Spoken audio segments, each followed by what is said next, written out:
y tenga preparado también Segunda Crónicas 34,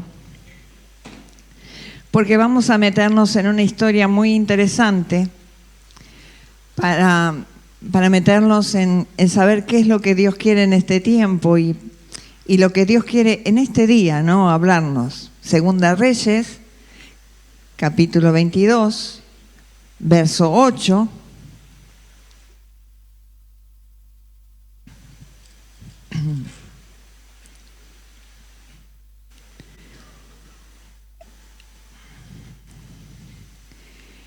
Dice así, bueno, vamos a leer en esa versión. El sumo sacerdote, Hilquías, ahí dice, en esta versión dice, Hilcías, le dijo al cronista Safán, he encontrado el libro de la ley en el templo del Señor. Entonces se lo entregó a Safán y después de leerlo, acá dice, Hilcías dio el libro a Safán y Safán lo leyó. Y el verso 11. Y cuando el rey oyó las palabras del libro de la ley, se rasgó las vestiduras. Ahí en otras versiones dicen, se entristeció y rasgó sus vestiduras. A ver, ¿quién tiene otra versión? A ver. Ahí esa versión me gustó rasgó sus ropas en señal de desesperación. ¿Cómo? Fue tanta su tristeza y angustia que rompió su ropa. Ok. El rey era el rey Josías. El rey Josías, vaya a Segunda Crónicas 34, dice, verso 1, para encontrar toda la historia correcta. Lo más importante es que mientras estaban tratando de ver en el templo, Judá estaba caótica, estaba pervertida, había caído en degradación tan grande. Israel se había desviado tanto de los caminos del Señor que todo estaba destruido. Y Josías, de 8 años, cuando comenzó a reinar, dice 34 de Segunda Crónicas 1, de 8 años era Josías cuando comenzó a reinar. ¿Cuántos años tenía Josías? 8 años, decirle al que está al lado, 8 años. Cuando comenzó a reinar, y 31 años reinó en Jerusalén. Hizo lo recto ante los ojos de Jehová y anduvo en los caminos de David su padre, sin apartarse a la derecha ni a la izquierda. A los 8 años de su reinado, siendo aún muchacho, comenzó a buscar al Dios de David, su padre. Diga, a los 8 años comenzó a buscar al Dios de David. Y a los 12 años comenzó a limpiar a Judá y a Jerusalén de los lugares altos, imágenes de acera, esculturas e imágenes fundidas. Y derribaron delante de él los altares de los Baales e hizo pedazos las imágenes del sol que estaban puestas encima. Despedazó también las imágenes de acera, las esculturas y estatuas fundidas y las desmenuzó. Y esparció el polvo sobre los sepulcros de los que le habían ofrecido sacrificios. Quemó además los huesos de los sacerdotes sobre sus altares y limpió a Judá y a Jerusalén. Lo mismo hizo en las ciudades de Manasés, Efraín, Simeón. Es para saber todo lo que Josías, con 8 años que empezó a reinar y a los 12 años comenzó esa restauración y comenzó a derribar todo lo que estaba mal. Judá, Jerusalén, todas esas naciones que un día habían brillado en todo su esplendor, con el templo de Salomón, con tanta belleza, con tanta sabiduría, con tanta gracia de Dios, con tanta ley, de golpe, cuando empieza a reinar Josías, manda a gente preparada para ir al templo, y mientras estaban, porque vayamos otra vez a Segunda Reyes,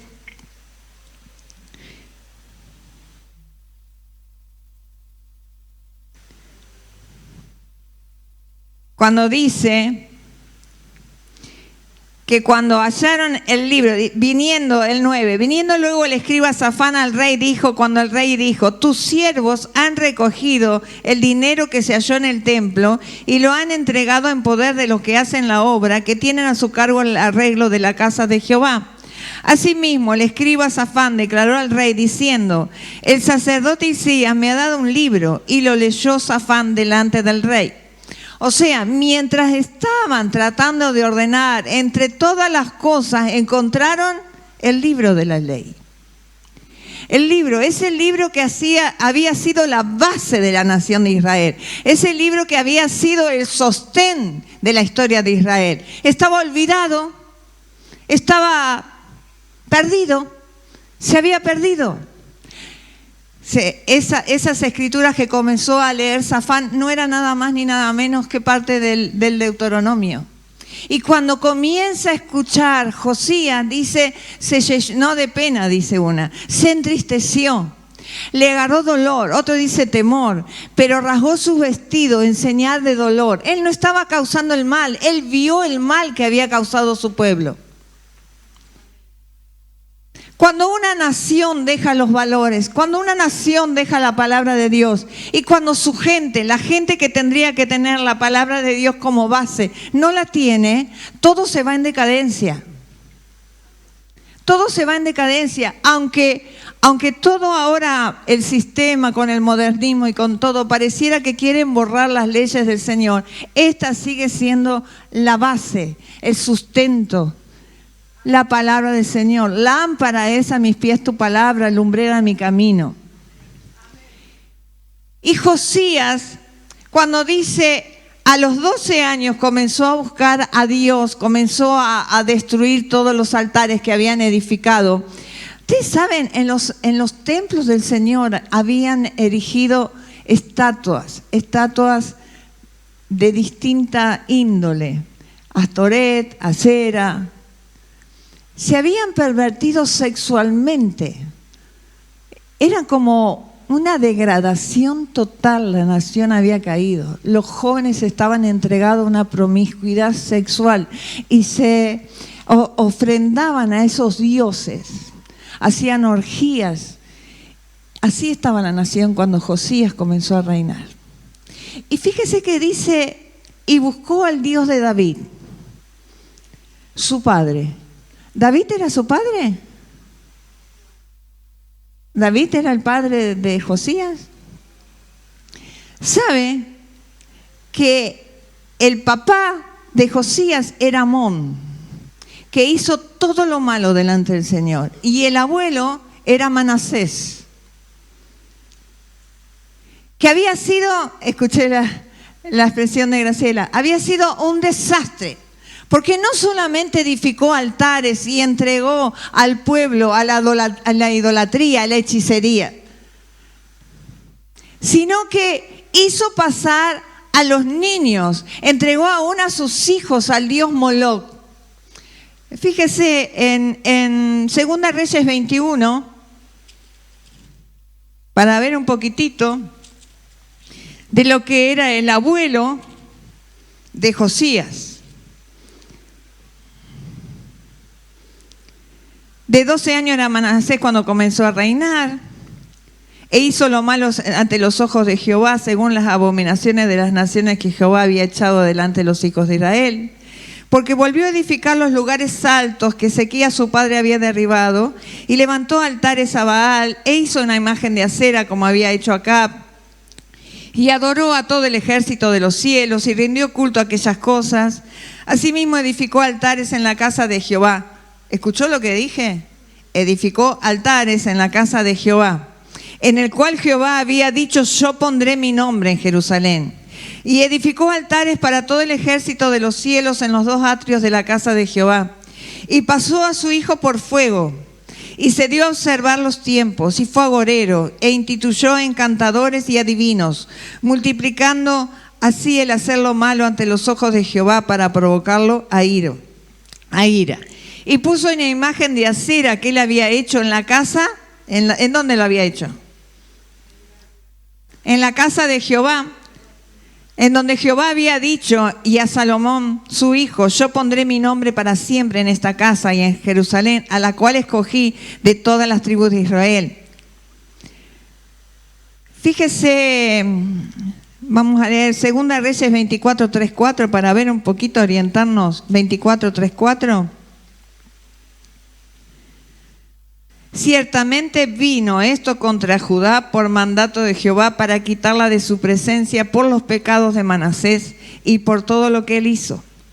Asimismo por la sangre inocente que derramó, pues llenó a Jerusalén de sangre inocente.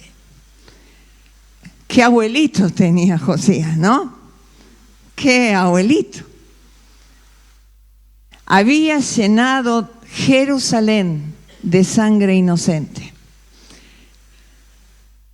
Medio parecido a lo que pasa en nuestra nación, ¿no? En las naciones del mundo. La decadencia espiritual es tan grande. Donde tendría que estar la palabra de Dios ha sido sacada. Los valores han sido trastocados. Quizás antes uno decía, no eran todos cristianos, pero había valores, había respeto. Hoy no, hoy...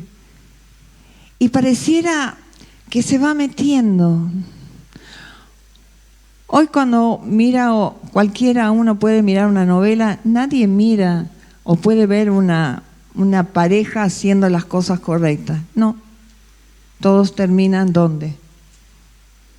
En degradación total. Y uno sin darse cuenta va dejando la palabra del Señor. No va defendiendo con tanta firmeza lo que es la seguridad de la palabra de Dios, porque pasarán los años, pero su palabra no pasará. El cielo y la tierra pasarán, pero mis palabras no pasarán. Puede caerse el cielo, puede caerse la tierra, pero su palabra permanece para siempre. Y esto es, cuando uno va a la palabra y la lee con hambre para buscar, para nutrirse, para encontrar claridad, uno encuentra que cada palabra tiene conexión con otra, que es todo un hilván de Dios tan perfecto una cosa con la otra. Ahora, cuando Josías comenzó a reinar con 8 años, teniendo de antecedente su abuelo Manasés, su padre Amón, que había hecho todo lo malo, él podría haber dicho, con la suerte que me tocó, ¿qué puedo hacer? Porque muchos podemos decir, pero con la familia que me tocó, ¿qué voy a hacer? Pero él dijo, yo esto no lo quiero. Yo quiero algo distinto. Yo quiero buscar al Dios. Y comenzó en un fichero así como, a ver, ¿qué hay atrás de mi generación? A ver, wow, encontró a David. Y dijo, yo quiero seguir al Dios de David. Y dijo, a los 12 años, Josías comenzó y dice, quiso buscar al Dios de David, su padre. Y lo tomó como modelo, a ese hombre, David, porque ese hombre sí buscó a Dios. Cuando uno de verdad quiere buscar a Dios y quiere de verdad, uno encuentra modelos. No sé, quizás no pertenecen a tu generación, pero vos decís, ese hombre, esa mujer, tiene algo de Dios, yo la quiero buscar. Quizás no hay mucho en mi generación muy bueno. Y sabe, esto es algo muy importante. Josías rompió un ciclo, rompió una generación de maldición, de abominación a Jehová. Y nosotros, si queremos hacerlo recto, no hay nada, no hay excusa. Podemos tener toda una generación que nos precede mala, pero está en mí, a través de mis decisiones, hacer la voluntad de Dios para que se corte, para que mi generación sea bendita. ¿Me llega a entender? Cuando yo el otro día hablaba en discipulado, la bendición que es tener una generación que nos precede, que fue temerosa de Dios. Usted no se imagina lo que es. Yo tengo mis abuelos, por parte de mi mamá o de mi papá, tengo las Biblias de mis abuelos, mis abuelas. Tengo mi abuelo Adán, mi abuela Elizabeth, de parte de mi papá, y mi abuelo Eduardo, mi abuela Catalina, de parte de mi mamá. Los 4 buscaban a Dios. Cuando mi mamá me pasaba, o mi papá me pasó las Biblias de mis abuelos, yo recordé a mis abuelos estudiando de chica. ¿Qué haces, abuelo?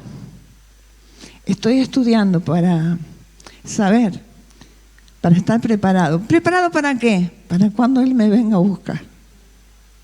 Son cosas que no se olvidan. Yo puse ahí una imagen que yo puse en Instagram, la bendición de, no sé si la tiene Danielito, mi abuelo escapando de la guerra y con una Biblia en su mano. Esa es la Biblia de mi abuelo. ¿Sabe cómo está? Toda marcada, escrita, con fechas. Con fechas que solo él supo, porque tiene detalladas cosas, los nombres de los hijos. Cuando con Maru encontramos los libros de mi abuelo, Adán, es como un diario, nos sentimos muy tocadas, porque nosotros somos muy de escribir, y mi abuelo llega de Alemania a Santa Fe y después se entera, llega con sus hijos y se entera que en Varadero hay necesidad de trabajo y se conecta con un pastor y le escribe cartas y está toda escrito en un libro, ¿cierto, Maru?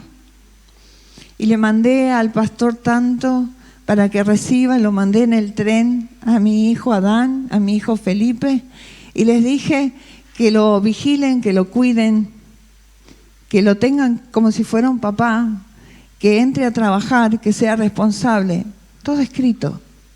Y uno ve en esa dedicación temor de Dios. Y es diferente cuando uno tiene una generación que lo precedió. Eso decía Graciela, ven y dijiste eso en el discipulado y qué bueno es poder reconocerlo, eso, la bendición que tenemos, ¿no? Yo justo dije eso, que hablábamos con Maru de la bendición, eso, y ella dijo, sí, es verdad. Hola, buen día. Bueno, sí, yo soy prácticamente primera generación porque mi mamá conoció al Señor 10 días antes de partir. Ella fue la primera, pero no tuvo mucho para enseñarme, no tuvo mucho tiempo. Y yo siempre veo la diferencia con mi esposo. Yo lo noto en muchas cosas, porque bueno, él tiene abuelos que fueron pastores, tiene tíos que son pastores, tiene una generación tremenda, tanto del lado de mi suegro, tiene a sus hermanas, y después tiene del otro lado del pastor Pascual también. Bueno, tiene un montón, y yo me doy cuenta cómo es diferente, ¿no? Lidia también, ella es nieta de pastores, y es distinto. Yo siempre digo, bueno, a mí me cuesta un poco más, como que yo la tengo que remar un poco más, y yo veo la gracia, el favor de Dios de tantas oraciones, como dice su palabra, ¿no? Que en el Apocalipsis dice que están las copas con las oraciones de todos los santos, ¿no? Que van a ser abiertas.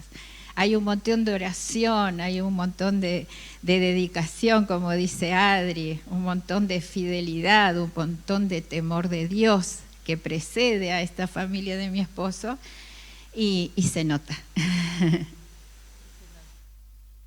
Ahora, esto no es para decir, uy, bueno, mi familia no. Esto es para hacer lo que hizo Josías, de buscar modelos y buscar la firmeza que él tuvo, de que encontró el libro de la ley y él se arrepintió, él rasgó sus vestidos. Y no solamente eso, fíjese donde estábamos leyendo, es tan linda la historia para cotejarla que no tenemos el tiempo, pero vamos a resumirla un poquito. Fíjese que cuando él rasga sus vestidos, en el verso 13, capítulo 22 de Segunda Reyes, dice: Id y pregunten a Jehová por mí, y por el pueblo y por todo Judá, acerca de las palabras de este libro que se ha hallado, porque grande es la ira de Jehová que se ha encendido contra nosotros, por cuanto nuestros padres no escucharon las palabras de este libro, para hacer conforme a todo lo que no fue escrito. Entonces fueron el sacerdote Hilcías y Ahicam, Altor, Safán y Asaías a la profetisa Hulda, mujer de Salún, hijo de Tibbar, hijo de Archas, guarda de las vestiduras, la cual moraba en Jerusalén, en la segunda parte de la ciudad. Y ella les dijo: así ha dicho Jehová, el Dios de Israel: digan al varón que les envío a mí, que yo traigo sobre este lugar y sobre los que en él moran todo el mal del que habla este libro. Por cuanto me dejaron a mí, quemaron incienso a dioses ajenos, provocándome a ira con toda la obra de sus manos. Ahora escuche lo que dice: mas al rey de Judá, que los ha enviado para que preguntasen a Jehová, diré así: así ha dicho Jehová, el Dios de Israel, por cuanto oíste las palabras del libro, y tu corazón se estremeció y te humillaste delante de Jehová, cuando oíste lo que yo he pronunciado contra este lugar, también yo te he oído, dice Jehová. Por tanto, he aquí yo te recogeré con tus padres y serás llevado a tu sepulcro en paz. ¿Qué le está diciendo? Yo sé que hay mal y hay consecuencias por todo el pecado que se hizo, pero, ¿sabes? Al rey que encontró el libro, que te mandó a saber, que rasgó sus vestiduras. Dios, cuando encuentra a alguien que de verdad tiene hambre de hacer la voluntad, Dios cuando encuentra a alguien que no solamente tiene hambre, porque muchos me pueden decir: ay, yo no sé cuál es la voluntad de Dios. ¿Estás escudriñando la palabra de Dios? ¿Estás buscando en la palabra de Dios? ¿La palabra de Dios es tu fuente? Porque en la palabra de Dios está todo. Es la voluntad de Dios revelada en las Escrituras. Tenemos de todo. Si yo quiero un consejo para matrimonio, está acá. Si quiero un consejo para noviazgo, está acá. Si quiero un consejo para finanzas, está acá. Si quiero un consejo sobre cómo criar hijos, está acá. Si quiero un consejo de cómo encontrar felicidad, está acá. Cuando Dios encuentra a alguien que tiene deseos y que de verdad encuentra un corazón humilde, contrito como Josías, que se da cuenta y se da cuenta el cambio que quiere hacer, Dios siempre escucha. Fíjese lo que dice: yo lo he oído, yo he oído su clamor, yo he oído su arrepentimiento. Entonces, fíjese lo que él, tremendo, porque no solamente saca las cosas malas, y no solamente él limpia todo Judá está al sur, Israel está al norte, sino que como el norte estaba también como Judá, él se mete también con el norte y comienza a desarmar todos los altares. Fíjese, a ver si podemos leer, el 23. Ay, me gustaría hacerles como escuelita dominical y leerles detalladamente, porque es tan sincronizado todo, tan perfectamente, todo combinado entre sí. Fíjese, el verso 14 del 23. Yo me lo imagino, yo tengo mucha... Y me lo imagino a Josías, pues no solamente se quedó tranquilo, es un hombre que no paró. Él tuvo convicción, él dijo: voy a buscar, y no solamente buscó, sino actuó. Actuó, hizo lo que sabía que tenías que hacer. Y cuando uno busca la voluntad de Dios, ¿sabe qué tiene que hacer? Abrazar lo que es correcto, abrazar lo que usted sabe que tiene que hacer. Entonces dice: y quebró las estatuas y derribó las imágenes de acera y llenó el lugar de ellos de huesos de hombres. Igualmente el altar, ahora le voy a explicar un poquito de eso. Igualmente el altar que estaba en Betel, que eso estaba en Israel, y el lugar alto que había hecho Jeroboam, hijo de Nabat, el que hizo pecar a Israel, aquel altar y el lugar alto destruyó y lo quemó y lo hizo polvo y puso fuego a la imagen de acera. Y se volvió Josías, y viendo los sepulcros que estaban allí en el monte, envió y sacó los huesos de los sepulcros y los quemó sobre el altar para contaminarlo, conforme a la palabra de Jehová que había profetizado al varón de Dios. Después dijo, aunque usted no entienda esto, léalo que ahora se lo explico. Después dijo: ¿qué monumento es este que ven? Y los de la ciudad le respondieron: este es el sepulcro del varón de Dios que vino de Judá y profetizó estas cosas que tú has hecho sobre el altar de Betel. Y él dijo: déjenlo, ninguno mueva sus huesos. Y así fueron preservados sus huesos y los huesos del profeta que había venido de Samaria. Ustedes, es como estaba apasionado por Dios y tratando de hacer lo correcto. Se encuentra, ¿sabe por qué quemaba los huesos y los ponía sobre los altares que habían sido erigidos? Porque una vez él quería que nunca más se vuelva a adorar en ese lugar. Entonces, para un israelita, para un judío, que haya huesos de muertos quemados era una abominación. Entonces, eso era lo que él hacía. Este lugar no se levanta nada más en contra de Dios. Eso era lo que estaba diciendo. Entonces, estaba establecido por la ley. Entonces, era como, él decía, en este lugar solo se va a adorar a Dios. No se va a levantar otro altar en contra de Dios. Eso era lo que estaba haciendo. Ahora, cuando se encuentra con un monumento, él dice: ¿de quién es este monumento? ¿Y qué le dicen? A ver si alguien se acuerda. ¿Quién fue Jeroboam? A ver si se acuerda. Jeroboam, Roboam. Reyes, sí. Pero esta historia que dice así, le dicen: ¿qué monumento es este? Este es el sepulcro del varón de Dios que vino de Judá y profetizó estas cosas que tú has hecho sobre el altar de Betel. Un hombre de Dios había profetizado, porque dice: este es el sepulcro del varón en el tiempo de Jeroboam. ¿Qué quiso decir? Ahora, yo quiero que vayamos conmigo, para que ustedes vean que todo está tan sincronizado. Primera Reyes 12:25. A ver si ustedes se acuerdan que Roboam estaba en un reino, Jeroboam estaba en el otro. A ver, ¿alguien sabe la historia? A ver, buscadores de la Biblia, amantes de la Biblia. ¿Cómo? El reino estaba dividido. Vení, Freddy, vení. El reino estaba dividido. Estaban enemistados a causa de Roboam. ¿Qué hizo Jeroboam para que el pueblo no vaya? A ver. Si bien quiero ser exacto con lo que voy a decir, pero creo que la versión es Reina Valera.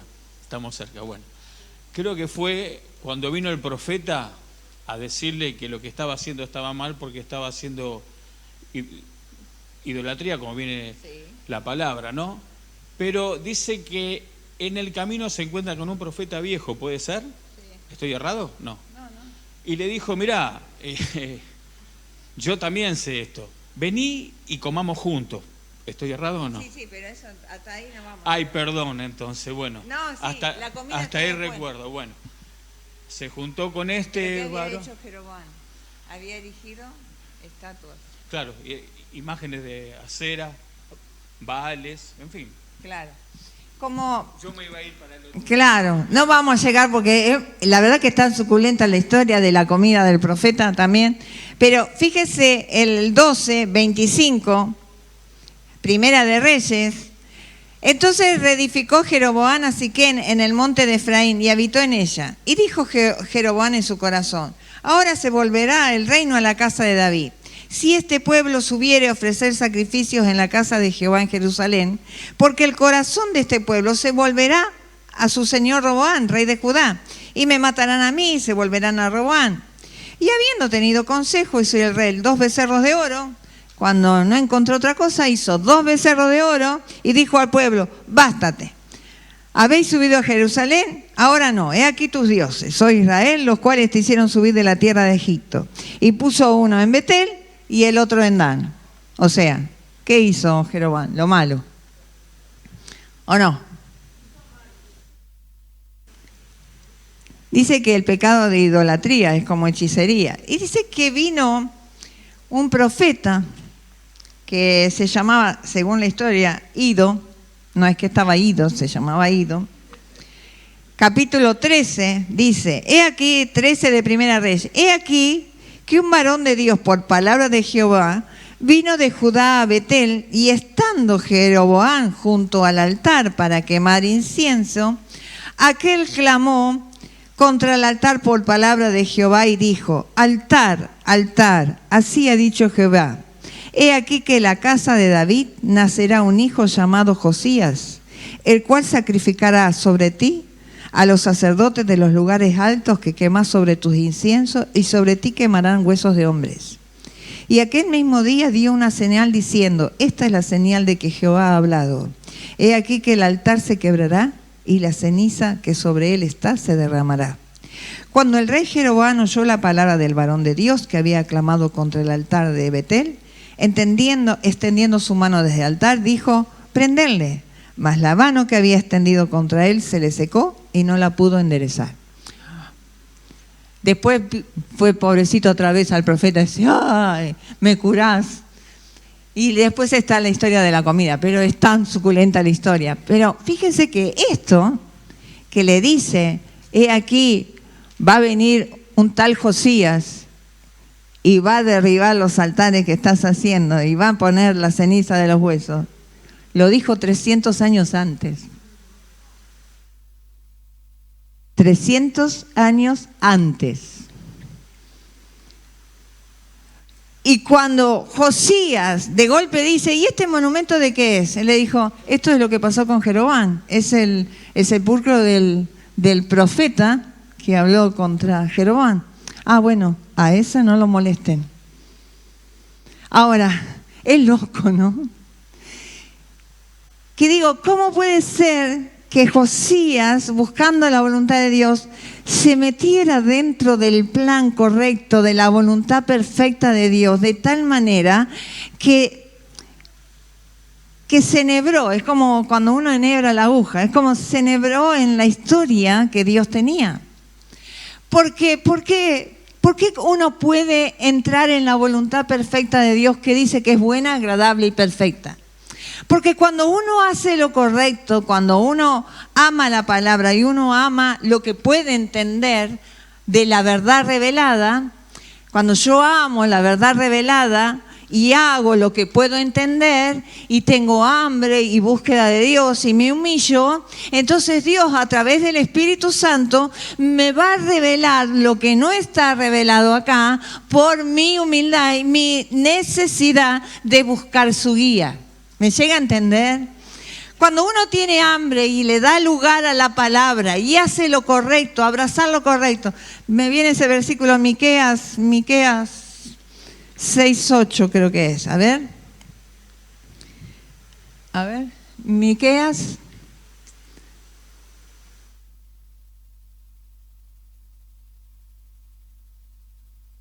Ya se te ha declarado lo que es bueno. O sea, ¿queremos hacer la voluntad de Dios? Ya se me ha declarado lo que es bueno. Ya se te ha dicho lo que de ti espera el Señor. Practicar la justicia, amar la misericordia y humillarte ante tu Dios. A ver otras versiones. En otras versiones dice: ya se te ha declarado lo que quiere el Señor. Hacer lo correcto, amar la misericordia o tener compasión, humillarte ante Dios. ¿Alguno tiene otra versión?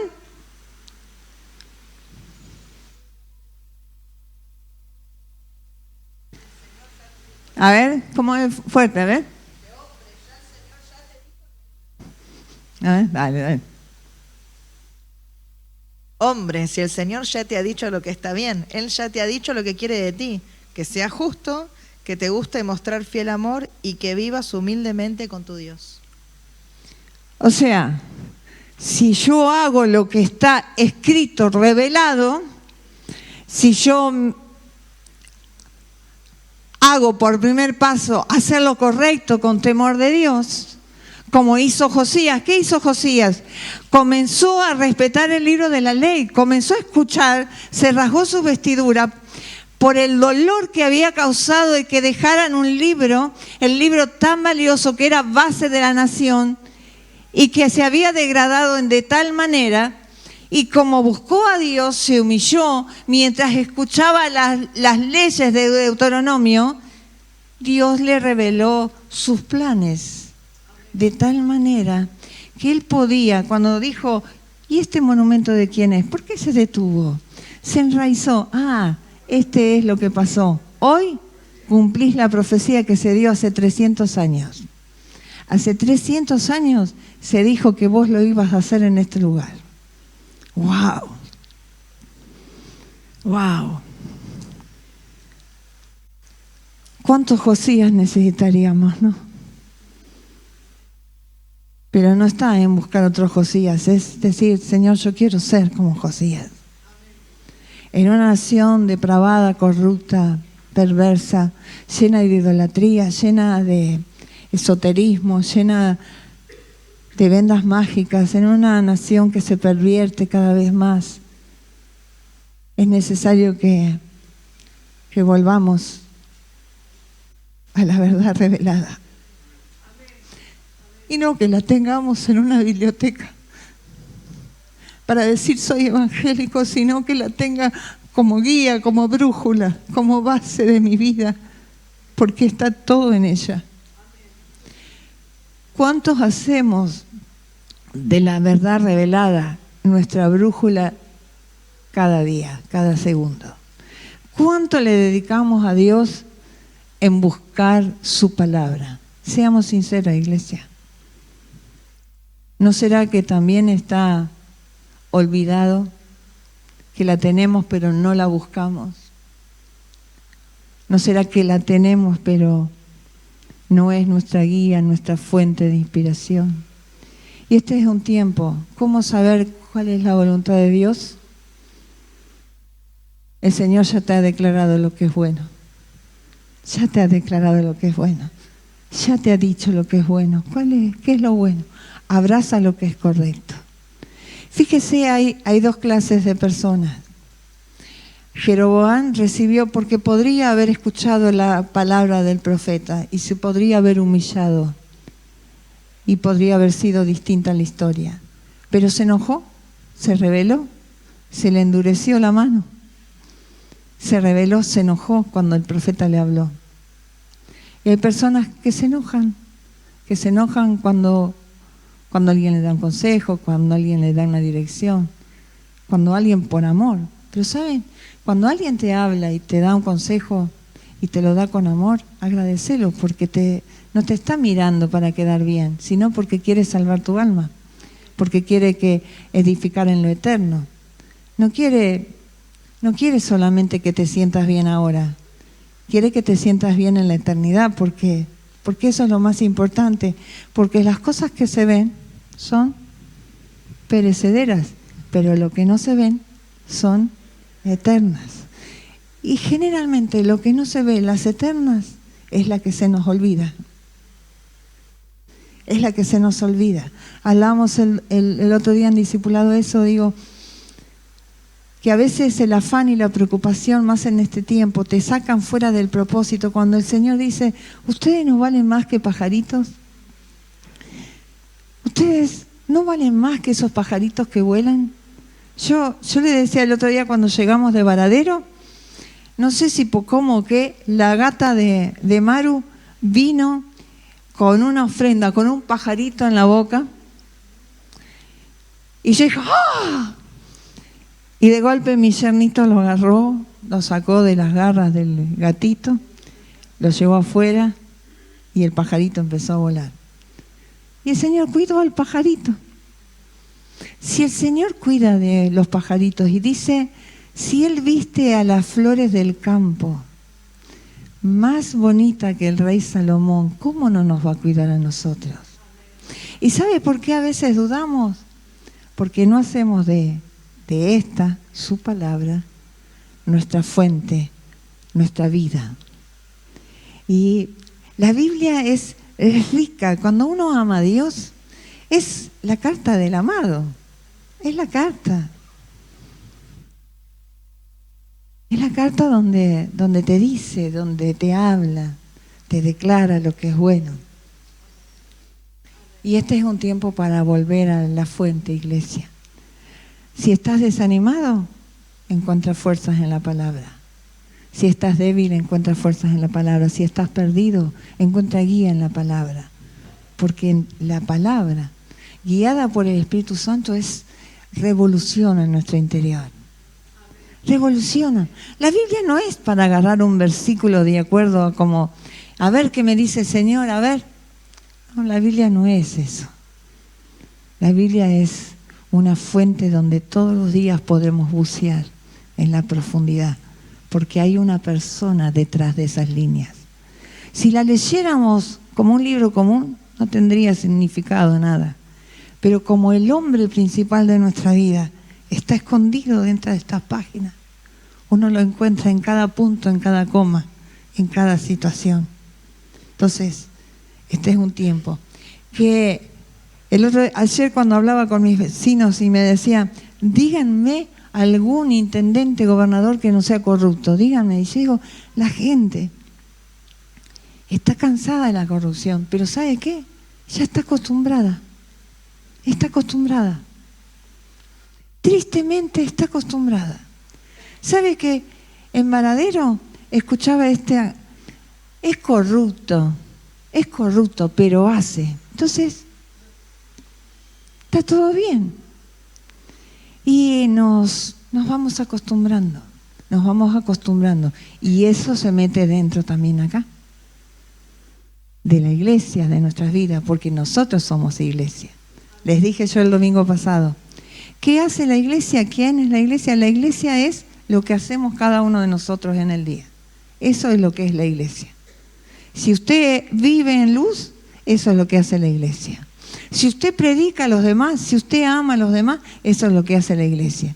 Pero si usted se comporta mal, miente, roba, tiene relaciones que no van, trampea, eso es lo que hace la iglesia. Eso es lo que hacen los que dicen ser sus hijos. Entonces, este es un tiempo para replantearnos y para decir, quiero algo distinto, como dijo Josías. Quiero plantar para mi generación. Quiero edificar una plataforma para mi generación. Quiero plantar un legado de bendición para mi generación a través de mis decisiones. Dice San Juan 5,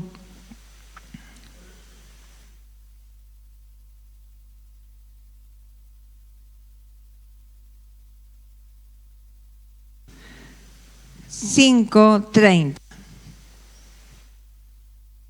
Gracias, Tatín. Yo no puedo hacer nada por mi propia cuenta. ¿Quién dijo eso? Jesús. Juzgo según el Padre me ordena. Y mi juicio es justo, pues no trato de hacer mi voluntad, sino la voluntad del Padre que me ha enviado.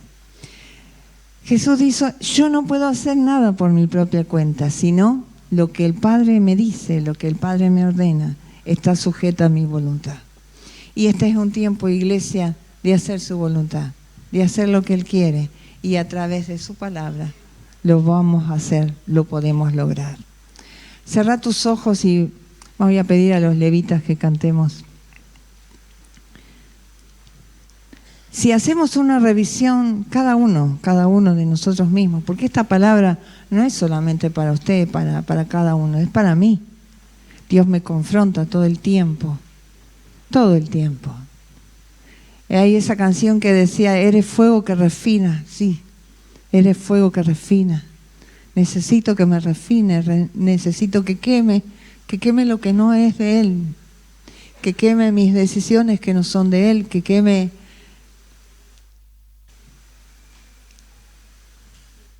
lo que no es de Dios dentro mío. Su palabra es cortante como espada de dos filos, que penetra hasta el alma.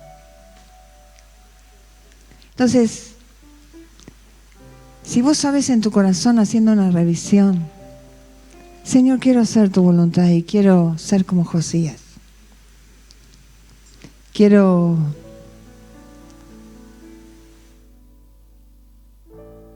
buscarte, quiero rasgar mi vestidura, rasgar mi corazón y arrepentirme. Quizás arrepentirme también por los pecados que yo no cometí.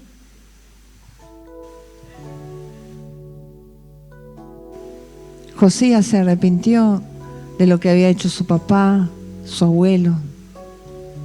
de cómo había entregado una nación que había sido brillante, radiante, esplendorosa, donde la palabra de Dios corría con sabiduría,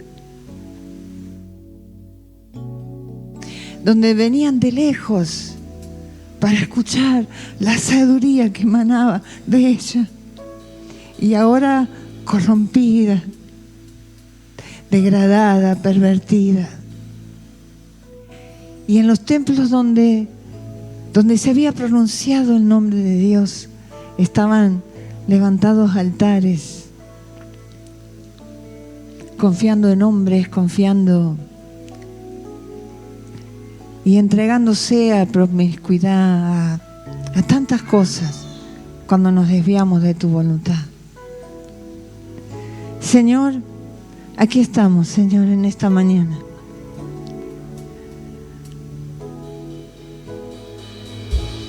Cómo nos gustaría que en el libro de la historia que tienes de tu iglesia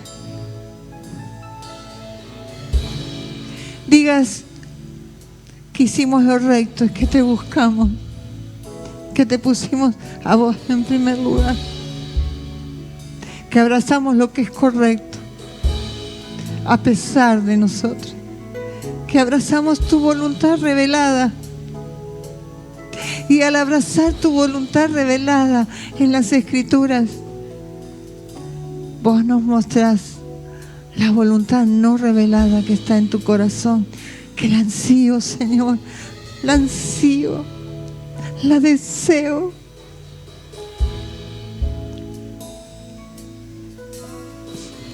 Que el hambre por vos sea más grande que todas las cosas. Que pueda, a través del hambre, de sed, de justicia, de tu justicia, marque un camino de bendición para mis generaciones, para mis hijos, mis nietos, mis bisnietos y los hijos de mis bisnietos. Que así como leemos las historias de mi abuelo, generaciones puedan leer las historias de las huellas que hemos marcado, transitado bajo tu voluntad. Y Señor, hacer tu voluntad no significa ser perfectos, sino que el único perfecto eres tú. Simplemente vasos rendidos para hacer tu voluntad.